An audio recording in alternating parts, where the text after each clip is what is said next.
on syndicated news again, and we're visiting with Glenn Horowitz.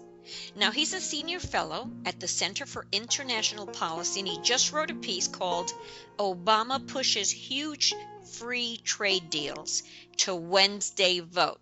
And in it, it states that President Obama's expressions of sympathy for the Occupy Wall Street movement meant that he was suddenly going to stand up for the 99%. And then it states, think again. Glenn, are you with us? I'm here, yeah. Why don't you explain that to us in detail? Well, you've seen from the White House a lot of expressions for sympathy for the Occupy Wall Street movement and from Democrats across the board. And that's great that they finally are recognizing the need for significant reform in this country. But when you look at what they're doing behind the scenes, it's quite different. And today and tomorrow, there's no better example of that than President Obama submitting for a vote 3 huge free trade agreements, the Korea Free Trade Agreement, Colombia, and Panama. And all 3 of those are estimated to cost the United States in total about 200,000 jobs.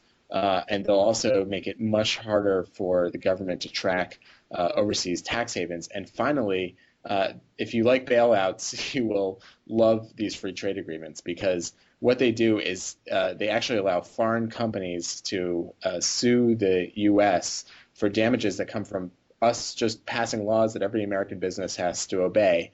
And then they will be able to get damages if they successfully argue that those laws in some way damage their business in Colombia, Korea, or Panama. So it's kind of outrageous. It's it's one of Wall Street's top priorities to pass these free trade agreements. And even though it's costing workers jobs and causing a lot of environmental problems that we can talk about, nonetheless, the President Obama and some of the Democrats as well are joining up with most of the Republican Party to pass these agreements. And why isn't more light being shed on the fact that this is happening right now during this huge Occupy Wall Street movement? I don't know. It's a good question. Trade issues historically have been a motivator for protests. 10 years ago, the Seattle protests against the World Bank and IMF were in large part driven by antipathy to an earlier round of trade agreements. But at this point, I think people have to some extent given up on the political process, and President Obama in particular, when it comes to standing up to Wall Street. And so I think there's a certain hopelessness perhaps that has set in around these specific pieces of legislation. Although I do think that the protests show that there is real hope for creating a better society so that we can have a government that doesn't enter in these types of unfair agreements. I was noticing yesterday at the Occupy Wall Street that there were gentlemen and a few ladies wearing green baseball caps. It's pretty common for those guys, I think they're from the National Lawyers Guild, to go to protests and make sure that the police in particular are obeying the law, not abusing protesters, and just to be a witness in case there's anything. I mean, fortunately, I think for the most part in D.C., at least where I am, the police have been pretty supportive, and I think the city government as a whole has been supportive. I have heard reports that that's not the case in Boston or Wall Street, and so that's where those legal servers come in. They're real. I think they help keep everybody honest. I thought it was wonderful. And did you see last night's goings-on in Boston? Did you have a chance to see that? No, I haven't seen that yet, but I'll try to check it out. Horrific. If I can come up with a Gotcha. word, it would be horrific. Wow. It was so disappointing. It's such a mistake. I don't know how police agencies think that this will work or that they would get away with it. Yeah, and it's especially surprising based on what you're saying, because I think people in Boston are pretty progressive, and people in Boston, just like everywhere in the country, have really been hit hard by the greed and corruption that we've seen from Wall Street. You'd think that the government would be supportive of this movement, as indeed we found it so far to be in D.C., where we have a pretty progressive city government. Well, I think that the police agencies as a whole have never been defied as openly as they have been now, and they're panicking. They don't know what to do. they've never really seen, I mean, they've read about civil eruptions, but they've read about them in history books. It's not something they've actually experienced here in this country.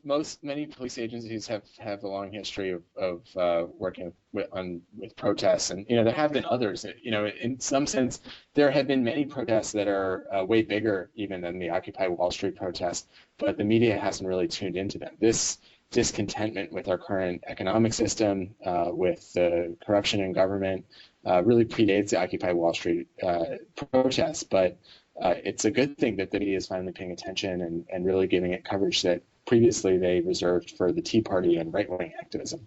I'm very interested in seeing if the actual movement this evening knows about these free trade agreements.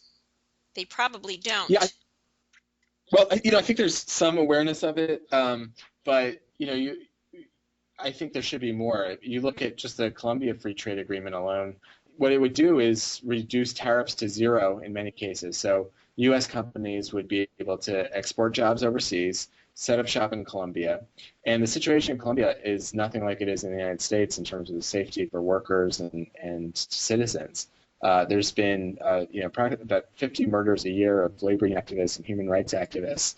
And the government has done very little to crack down on that. As a result, if this agreement goes through, a U.S. company will be able to send its jobs overseas to Colombia, set up operations there, and not have to worry about pesky labor regulations or environmental regulations. And if they do get in trouble, they'll be able to call in the police to crack down. And that's just not setting up a level playing field for U.S. workers.